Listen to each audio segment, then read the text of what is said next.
the next alphabet and step 2 of our dance today, aspirational agents. Now, I will begin this section by giving you a tiny crash course about the differences between aspiration and a word that gets confused quite a lot with it, and that's ambition. Now, there are, of course, a whole lot of interpretations between these two words about the differences of these two words, but just from my own perspective, we can look at the nature of them and the sense of accomplishment.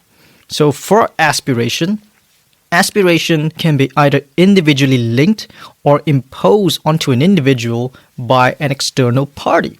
For example, I aspire to build a community, but I also aspire for my community to be much more vocal and a stronger presence in society. For ambition, that's mostly and solely individual. It doesn't really make sense to have an ambition for someone else, right?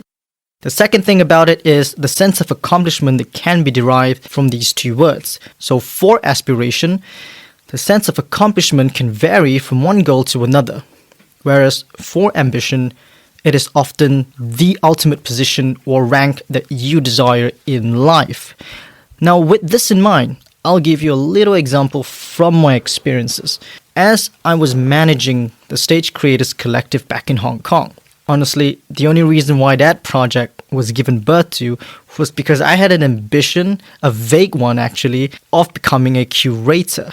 At the time, of course, I was really fascinated by the visual arts, by the influence a curator can have on its industry, but also the sense of connoisseurship. But I also had strong aspirations at the time of instilling a sense of more community within my academy and also to enable more artistic autonomy. And I was just thinking, how do I become a curator? I never really had any idea of what that is, but I just wanted to build that community and to really mediate more artists. So one thing led to another, of course, and after ticking all these aspirational boxes, I was given a chance to become a curator. Ironically, at the very end, when we had the chance to organize our own student art festival. So I was curating, of course, an exhibition as well as the entire program of that festival. Now, the point is, while a healthy dose of ambition is good, don't let it overshadow your genuine intentions and make you lose sight of your aspirations. Now, the other thing is agency. Agency creates much more possibilities and freedom for others as well as for yourself. And the most important thing about agency is agents should know the limits of agency itself. So, can you identify the symptoms of a bad system? Is your working environment oppressive, neglecting, very negative, as well as controlling maybe? Apart from acknowledging that the system is flawed, there should also be an acknowledgement that a system and its culture is independent from the individuals who compose it. That's because culture requires a lot more time and a lot more people, constant patterns of behavior to truly settle.